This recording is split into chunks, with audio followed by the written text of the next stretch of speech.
Hello and welcome. I am your host, JP John Paz from the Two Man Power Trip. Of course, joining me, the former WCW and ECW World Tag Team Champion, one of the greatest minds and bookers ever in the history of the business, the Games Master, the Taskmaster, the Devil himself, Mr. Kevin Sullivan. Kevin, how you doing today, sir? I'm doing great, JP. How are you? Pretty good. Can't complain. It seems like every time we think that we have it figured out with the wrestling business, something's changing. Looks like The Rock is back in now with Roman in WrestleMania 40. So interesting. Well, it didn't surprise me. I think I told you. They gave him $30 million. Yep. Uh, Manuel, right? Is that how you pronounce Yeah. it? R. Emanuel. Yep. Okay. He was an agent, right? Yep. Uh, Khan was an agent, Yep. correct? Yep.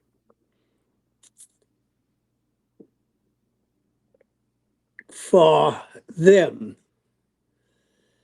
Maybe not Khan because he's been engulfed into the wrestling business for a while now. But you think Emmanuel sees Cody, and this is no disrespect to Cody. I don't think Emmanuel was a wrestling fan as the art of wrestling. He's a businessman.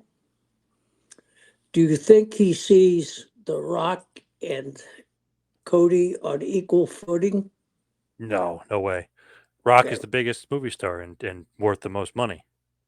so they gave him $30 million, and then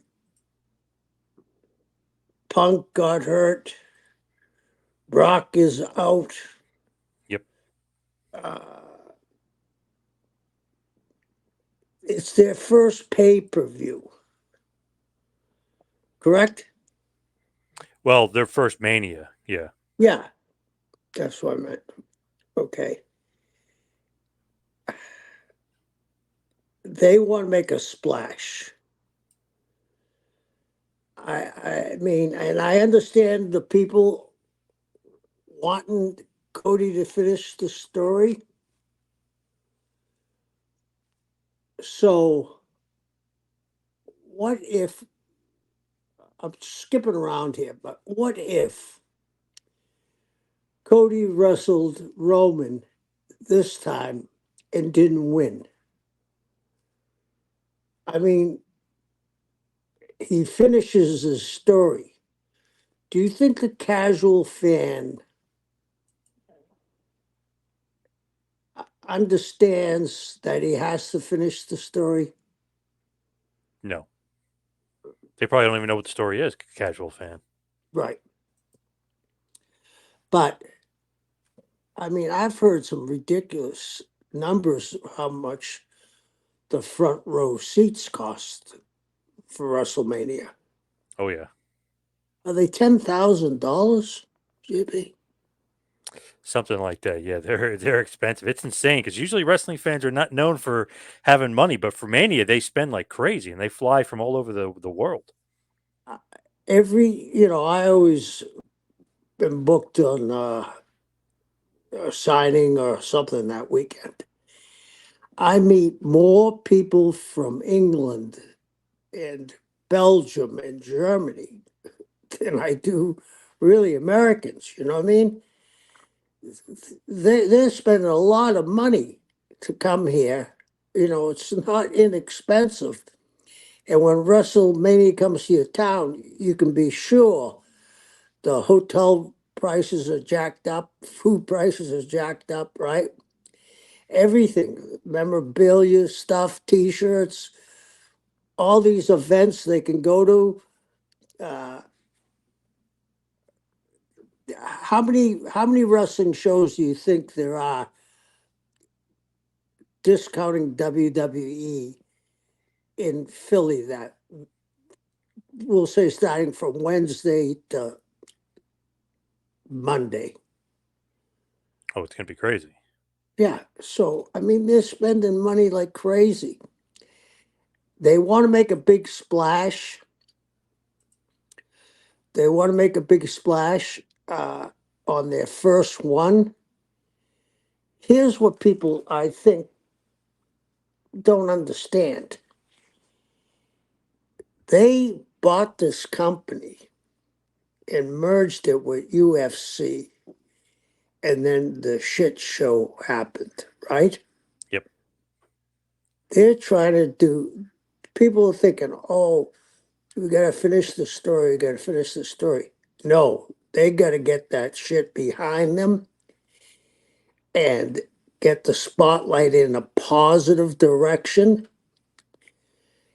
And with The Rock, everybody knows who The Rock is, correct? Oh yeah, big time.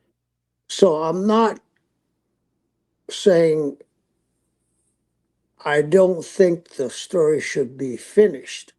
What I'm saying is they're looking at this as a business decision rather than a wrestling decision. I mean, here's the thing they're going to have to fight.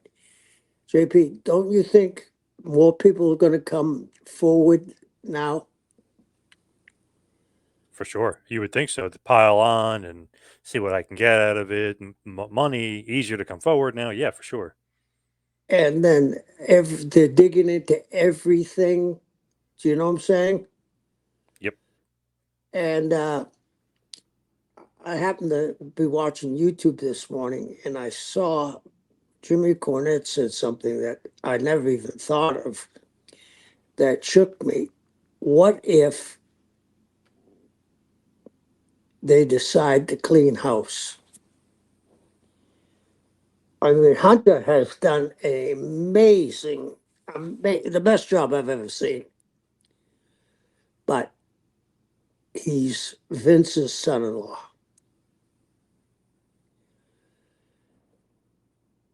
Yep. Could you see them putting The Rock as the head guy in WWE? For sure. Yep. Uh, Besides uh, this horror, and the thing is, the FBI's been waiting for this. Oh You yeah. know, Yep. when he won the steroids scandals suit, and when he came out of, pulled off the neck brace, they spent a lot of money and didn't get anything. I mean, look at this completely different. I don't have my wrestling fan hat on. I have a hat, not that I know a lot about inner workings of business, but I've been around the peripheral. They're doing this because everybody loves them until this happened, The Rock. I think they're doing this to get the stink off them. And if someone brought this up to Manuel and Khan, they said, well, he can finish the story in Saudi Arabia or SummerSlam or whatever. But I also think that this finish they're going to come up with is going to be an amazing finish. And I see Cody being an instrument in this finish to even raise his stature. I mean, what if some of the bloodline get involved and Cody comes down, they whip the asses, Rock gets up from getting his ass kicked, they make a come back together, blah, blah, blah. You know, it's like Cody is such a fan favorite now, and he's done an amazing job because he was getting booed in AEW, correct? Yeah. Now he's the fans' darling. I think in the long run, he's going to make lemonade out of lemons because he's going to come across as the guy that's a company man. He hasn't bitched about it. He's endorsed The Rock. So if he gets involved in the finish and saves The Rock, what a rub he's going to get. We want Cody. It's a big movement right now. But Yeah, without The Rock, you're not getting that Super Bowl rub. They're on media week for Super Bowl. It never happened before. You're not getting that without The Rock. So you need The Rock in this equation. There's no doubt right, about it. right. And I'll be interested in seeing this finish. Yeah, me too. Because the rumor is maybe The Rock might win, which would be insane. I feel like Roman should definitely go over, and Cody should be the guy to finally beat Roman, but not necessarily at WrestleMania. That can happen down the road at SummerSlam or something like that. But he could finish the story at another date and time. Right. I I don't see, and I may be completely out of my mind. I don't see The Rock winning the title. Yeah, I He, don't think so either. I wouldn't think so anyway. I wouldn't think so either. But we don't know the whole parameters of him sitting on the board, what that entailed. You got to trust the guy pretty explicitly to give him $30 million and put him on the board and give him his name. Uh, so they got their work cut out for them on this finish. I totally agree. We'll see. Obviously, very very interesting stuff headed forward for WrestleMania. We'll see what's going on with it. But as far as today and today's topic at hand, speaking of WrestleMania, to me, the real Mr. WrestleMania, the guy who had the undefeated streak, the absolute legend, the Undertaker. So when is the first time you ever laid eyes on the Undertaker or even met the Undertaker, Mark Calloway? When he came to WCW, is me, Mark. I mean, he was, you know, everybody says, oh, I knew he was going to be big. I thought he was going to be big because he was an athlete at that size, could walk the ropes, right? Yep. And he loved the business, loves the business. I think he's the biggest drawer of money in the history of the wrestling business because he drew it for such a long time. He didn't ever have, I don't think, a down period to draw money. I mean, he worked with everybody and he didn't mind putting guys over when it was time to do it, right? Right. So my hats are off to him, man. Uh, People talk about, the Mount Rushmore. His face should be the first one on it. When you say that, and him being a big draw, do you put any credence to the fact that he was never like the number one guy? He was never the top guy. He was always kind of the 1A or the 1B. He was never Hogan or Austin, but he worked with those guys. Right. Well, here's the thing. If you go back to old thinking, right? They never gave a belt to a guy that had some sort of gimmick, like Argentina Rocca, right? came in who drew nothing but money. Uh, Andre, up until the Hogan. Uh, Dusty got the belt a couple of times, but they were short, and it was because Eddie wanted it. I think during the time they were really hot, and like you saying, The Rock and Austin and Hogan, I don't think he was 1B. I think he was 1 plus A. They knew how much money he was going to draw. And I guarantee you that if he wasn't on those cards, yeah, they would have done big business, but not the way they did it and not the way they knew when his match came on, especially in WrestleMania. I don't think that'd be the wrong thing to say. I don't think that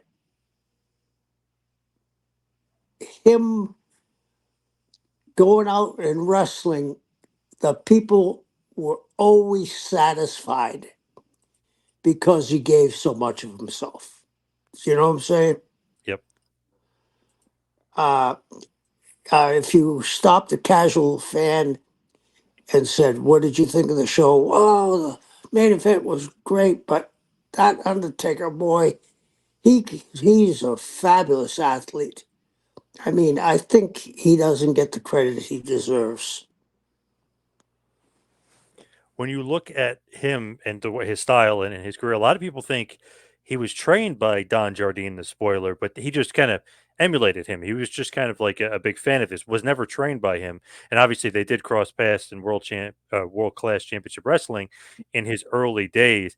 But very interesting, right? To think of like the spoilers, kind of a guy that walking the ropes and different things like that, and being that big was basically an idol of his. Yeah, I mean,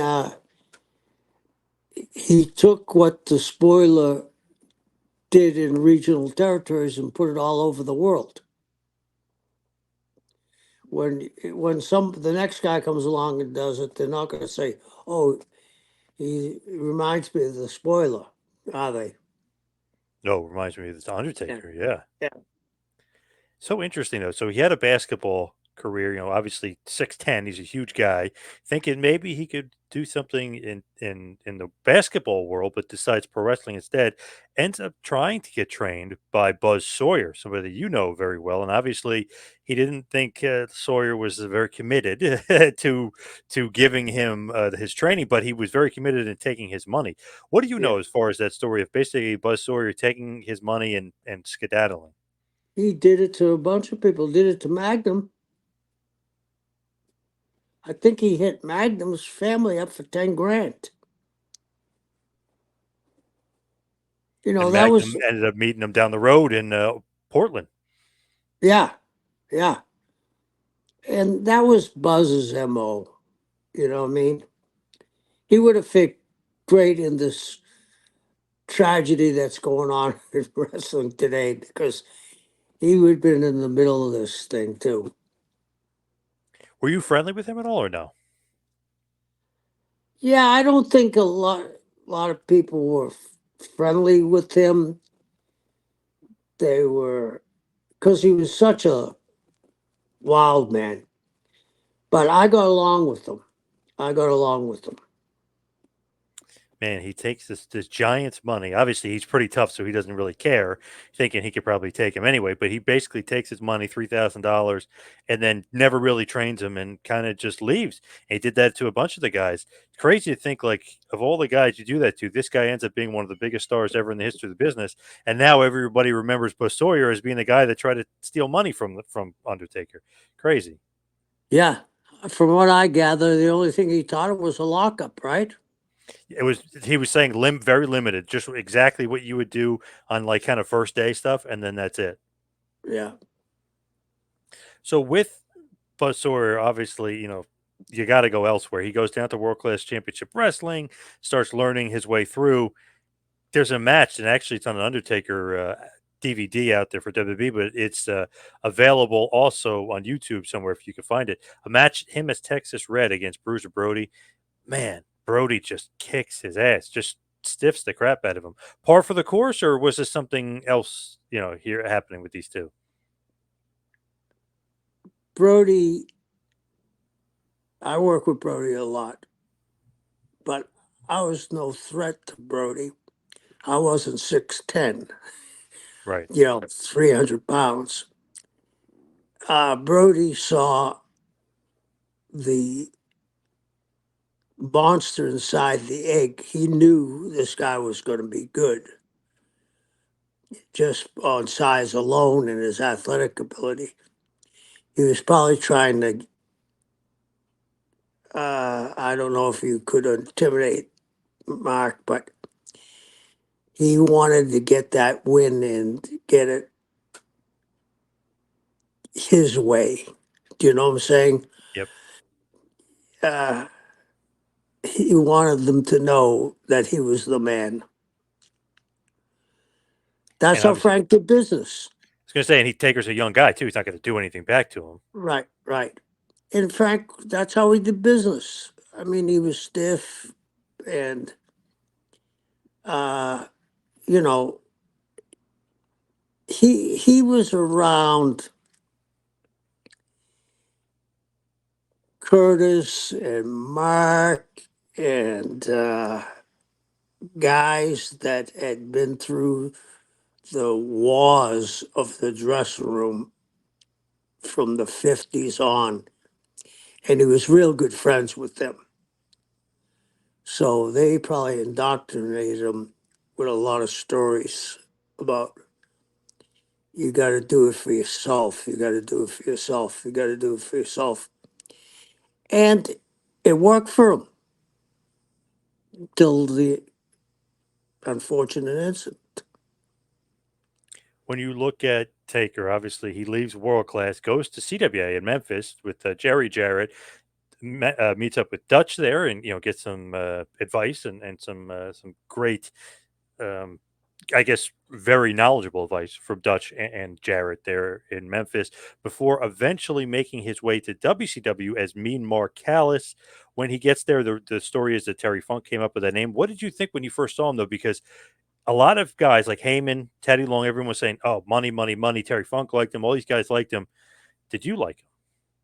Oh, yeah. I mean, he's an athlete, you know, and he really loved the business. Did I ever think he was going to be the phenomenon he was? No. Did I think he was going to get over and draw money? Yes. But he made, and that's a pretty way out gimmick if you really look at it. Uh, that's hard. That's usually not a long shelf life, but he made it work because he never cracked the gimmick. He never stepped outside of it. From what I hear, when he traveled, he was always in black. You know what I mean? He didn't stop and talk to people. Yeah, I mean, it's amazing what he's done. Love that. And of course, he became a skyscraper. While there, managed by Heyman at one point, obviously, kind of going under his tutelage a little bit. Did have a match with Sting. I know a lot of people say, "Oh, Sting Undertaker never happened." Well, Sting Mean Mark did happen. Sting, of course, got the win. He beat Lex Luger. I mean, Lex Luger beat Mean Mark there. So he was kind of the upper mid card, more mid card guy in WCW. Never could kind of break the glass ceiling for one reason or another. But when you look at that, do you think you guys could have done more with him just because look at the potential that was there, or was he too green at that point? Well, you hit it on the head. Here's what was going on back in that era. Like we talk about how things don't fit unless you realize what the era was, right? Yep. They had so much riding, meaning the company, they were afraid to take a chance on a young guy all the way. You know what I mean? Yep. So I understand why they did it that way because it was a different time and a different era, and they were trying to get off the ground. And even if they saw his potential, they were afraid to take a chance. So basically, it seemed like something is there. Like this guy has something. Heyman sees it. A lot of different people see it. Like, and obviously you see it. Terry Funk sees it. But one guy that didn't see it, that was one of the big bookers at the time, was Ole Anderson. And Undertaker tells a story which is great when he kind of tells it. But I'll kind of paraphrase. Basically, Ole brought him into the office, said they're releasing him, saying you'll never draw money in this business. Go do something else. Ole might have been a little off on that one. Huh. Only ruled in intimidation. Only, you know, Blackjack Mulligan knocked him out 3 times. You know that, right? Yep.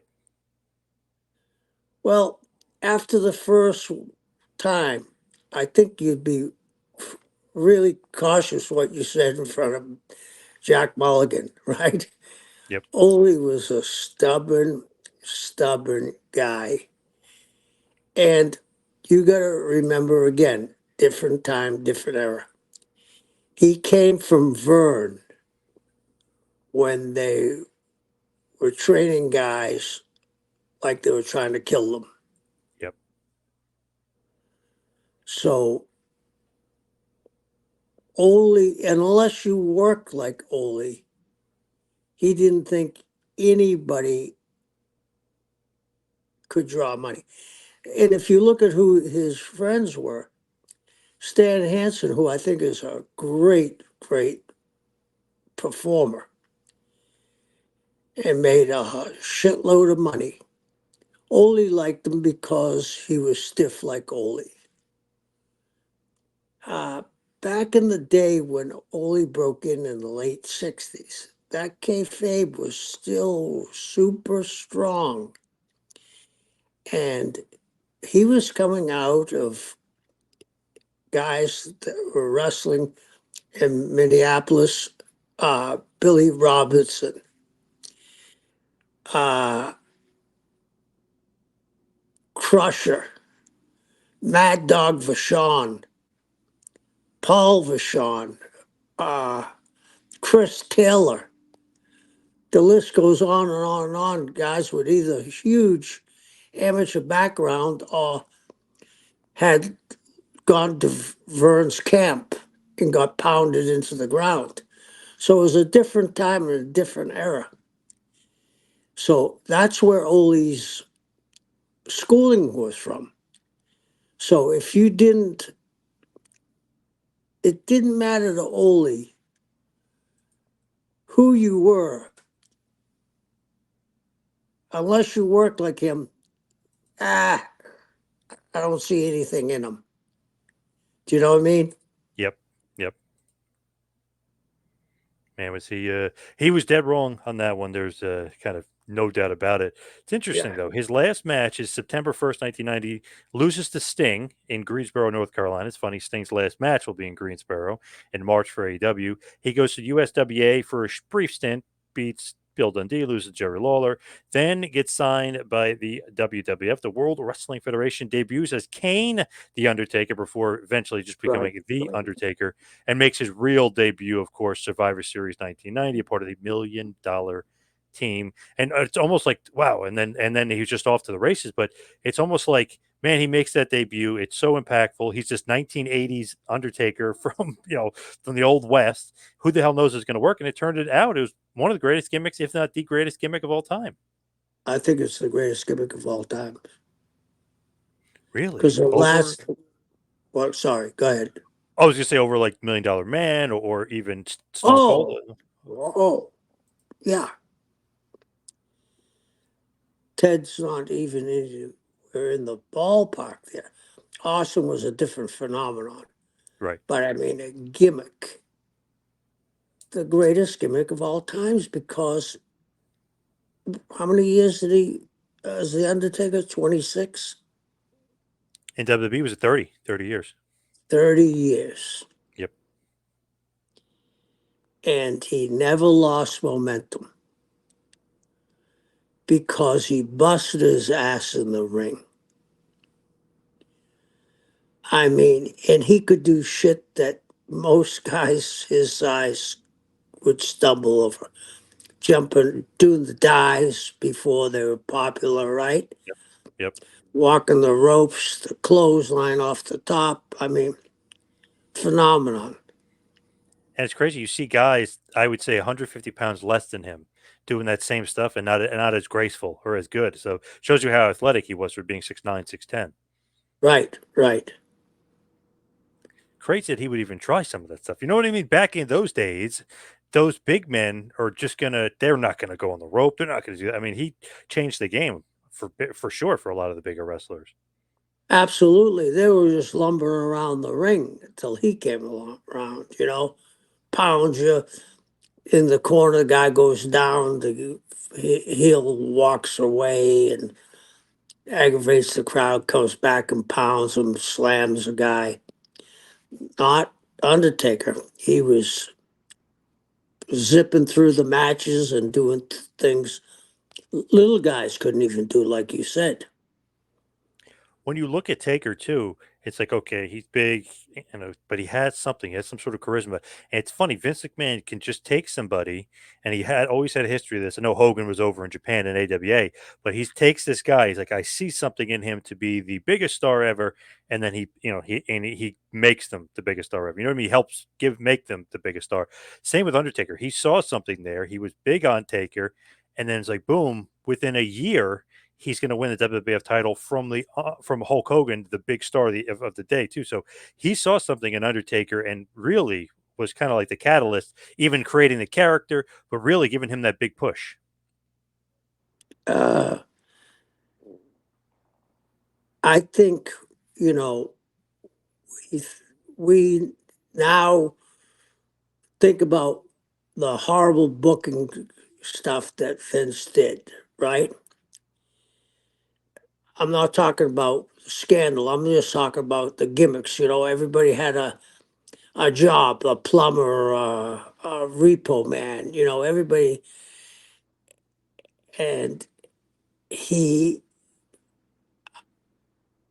and then he became the hottest heel in the business because he got back to the sense of ability of, hey, I'm going to make this look much realer than what I've been doing. And he had great, I mean, he was the one that split Marty and Sean up, right? Yep. Sean wasn't a big guy for that era, but he saw No. something in him. Yep. Yep. So, I mean, it's pretty amazing that when Vince was on, uh, I Yeah, don't he's think, on. yeah. And the other thing about it was, I don't know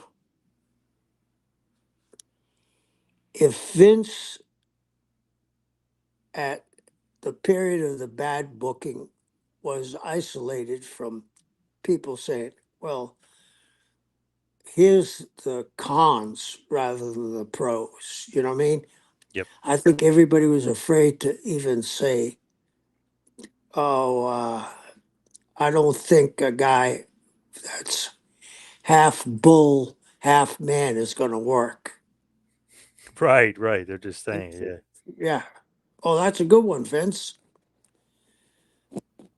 I Yep. see. I see where you're coming from. For So, sure.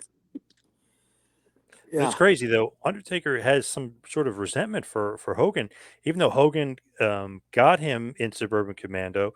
Hogan helped him out. Hogan literally put him on the map. You beat Hogan at that period. I know technically Ric Flair helped and he cheated, but still he pinned Hulk Hogan during Hogan's hot streak, which rarely happened, and Hogan really put him over. Undertaker had a problem because Hogan was saying, "Oh, he injured my neck with the tombstone, and he was holding me, squeezing me too tight, and he dropped me." And typical Hogan kind of working stuff. Vince was a part of it too, so Vince was going along with it. I think they were just kind of testing Undertaker to see what he would say. Hogan typical. You know better than anybody. Hogan's typical working the guy stuff. So I know. I just have a feeling that Undertaker kind of harbors some resentment for Hulk, even though Hulk got him over. Oh, I've heard things on YouTube, his interviews, where he says he can't stand Hulk because of that. You know, Yep. he was first shot at the big time, and he kept on, Hogan kept on saying, my neck, when they pass Yep. each other. And if you look at the finish, his head was nowhere near that chair. And then to put the heat on a young kid like that, it was almost like he was trying to wipe out the win, put To the me too. spotlight back on him. Right. To me too, I feel like he was messing with him. Like to see how he react, to see what he would say, because Vince did the same thing, and he never complained about Vince doing it. Vince and Hulk were doing it together, so like he could have said something about Vince and busting Vince's balls too. And I think Shane McMahon even was like kind of making a joke about it, about behind the scenes. So weird that he really he didn't like Hulk doing that. Thinks Hulk I guess could have went about it differently. And of course, Hulk at this Tuesday in Texas wins back the title. Then Jack Tunney says nobody's a champion. Of course, Royal Rumble 1992 comes about, and it's for the vacant WWF title, which Ric Flair wins. So he wasn't champion for very long. Maybe that's a part of Undertaker's problem with him as well. I don't think so. I think it's that he just didn't like him saying that he hurt him. Because one of the things I do know about him is that he takes great pride knowing that he's one of the safest guys ever in the ring. And here you are, a young guy, get the shot at the wrestling god, and you hurt him. Right. Didn't hurt though in Vince's eyes, because then really Vince kind of kept Taker's momentum going. No, not towards the title, but beats Jake the Snake Roberts at WrestleMania, and really the year before beating Snook at Mania, and the streak starts. So maybe it's not on purpose, but he is getting a bit of a push, and they're really making him a big baby face, and he's going to feud with Kamala, and then eventually Giant Gonzalez, but he's going to become like that big baby face 1A, like we were saying before, like that top guy, like Andre guy, where maybe he's not going for the title again just yet, but he is becoming a top draw for the company and kind of just dispensing of all these monsters. Yes, that's what I said. I think that nobody has drawn as much money as he has because of the length. 30 years he drew money. 30 years. And there was no, correct me if I'm wrong, there was no significant time off from the ring Just when he got, injuries. Yeah, just yeah, injuries. yeah, but he came right back. You know what I mean? Hmm. He didn't lollygag and uh, stretch it out. He's a wrestling fan. He loves wrestling. So I can see where when Hogan said that, it sent a crack right through his psyche. My God, I just wrestled Hulk Hogan and he said I hurt him. What's going to be the repercussions? Yep. Yeah, not not good. But after that, though, he obviously Hogan would be gone. By the time Undertaker really started gaining some big momentum as a babyface. Like I said, Giant Gonzalez, the fake Undertaker, they did that whole storyline. King Kong Bundy, DiBiase, IRS. There's a bunch of different feuds that he has along the way. Dispatches of Diesel in one of Diesel's final matches before he heads off to WCW. Really, though, do you like Undertaker more as a babyface or as a heel? Because during the Attitude Era, when he starts becoming that the demon heel, obviously he was debuted as a heel, but when he becomes like that demon devil heel with the devil worshipping stuff, do you think that's him at his best? Because I love that gimmick. I do too, but I think people, I look at the crowd, they're still cheering him because they appreciate his hard work. I'm not saying the whole building cheered him, but people that really followed it were cheering him because he did his gimmick so well. I mean, he's still the dead man, but he's doing like the Lord of Darkness thing, then the Ministry of Darkness, then he's crucifying people. It was very like it was a different take on the same character. Like he's always been great at adapting and changing his character. Yeah, and you hit it on the head. Changing his character, but keeping the base of the character alive, no matter what he did. Do you know what I mean? Yep. Like the sit up, the eye rolling. Yes. Yeah. Very Michael Myers esque. I'm sure he got some of it from that, but definitely some of that stuff all added to the character. Never really cut many promos until he really became American Badass and then doing the Booger Red and the Big Evil gimmick. That's when he really started to realize, like, wow, he actually is a really good promo and can talk and cut great promos. Oh, yeah. Yeah. I mean, this guy was a student of the wrestling business. Going out there and cutting interviews when you're young is very difficult. So maybe him not doing it for a while, and obviously he's a perfectionist, so maybe him not doing it at the beginning until he felt really comfortable, because his promos became a work of art to me. Did you like American Badass and the Booger Red and the Big Evil when he started doing that, or do you prefer him as the Dead Man? The Dead Man, and I think there's more to that story than we know. Uh, I have no knowledge. This is just me off the top of my head. That was when they lost a lot of guys to WCW. Maybe at that, and I have no idea. Maybe there was a little problem in paradise with him and Vince at that period because he couldn't take the Undertaker to WCW, but he sure could take the biker with a different name. Right. And even to this day, I know when he does his own podcast, it's 6 feet under with Mark Calloway. It's not 6 feet under with the Undertaker. So obviously he doesn't own the Undertaker name. Vince does. You're right. So interesting, like the different incarnations, because always thought he was a good worker, good wrestler. Sometimes wasn't able to showcase it unless he was in the ring with Bret Hart, who had awesome match, or Shawn Michaels. But then he'd have crazy brawls with Mankind and have great matches that way.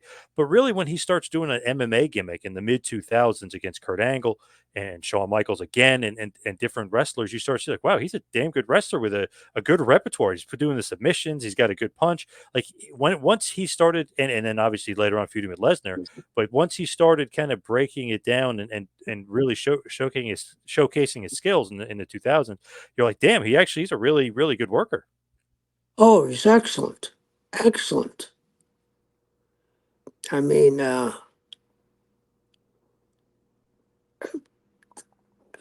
I think the only bad match I ever heard of was the Saudi in Arabia with my boy Bill Goldberg, right?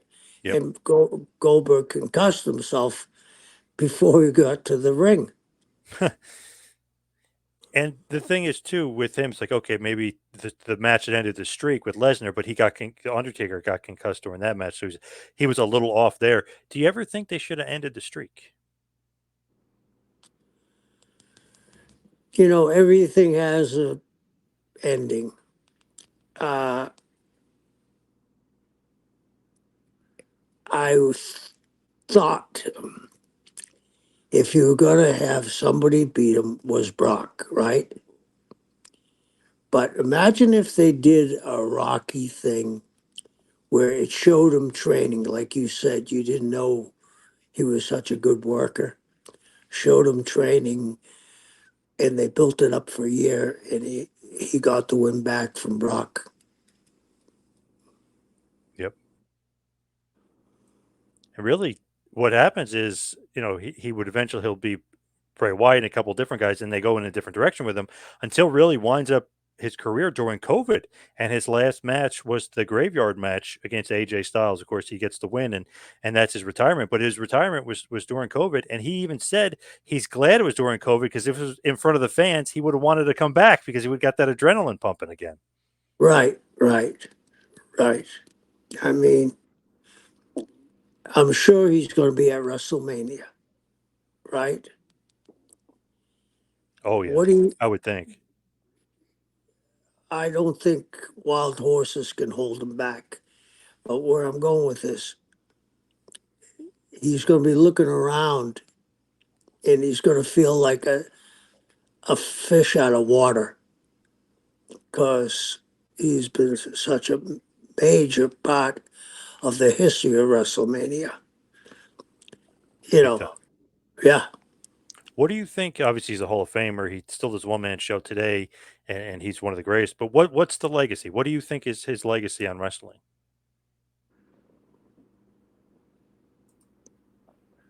Top five in the history of the business. And he worked hard every night. He gave the people their money's worth and more. One of the all-time greats, like you said, one of the greatest draws of all time, and you put him on your Mount Rushmore. Yeah, I, I think he's maybe the first guy I put on. And I feel like we could even do more and more episodes on the Undertaker later, and just like break down different parts of his career. Because God, 30 years in WWE, and at the top of a level in WWE for those 30 years is just insane. And the guys he feuded with. But let's head towards the plugs. Follow me on Twitter and Instagram. A two-man power trip. You can follow me on Twitter and Instagram at two-man power trip. Kevin, what do you got going on in this crazy world? Anything? Yeah, I'm gonna go to Florida on Friday, and there's championship wrestling from Florida. They're filming on Saturday, and it's in Pompano, the arena there. So come out and say hello to me.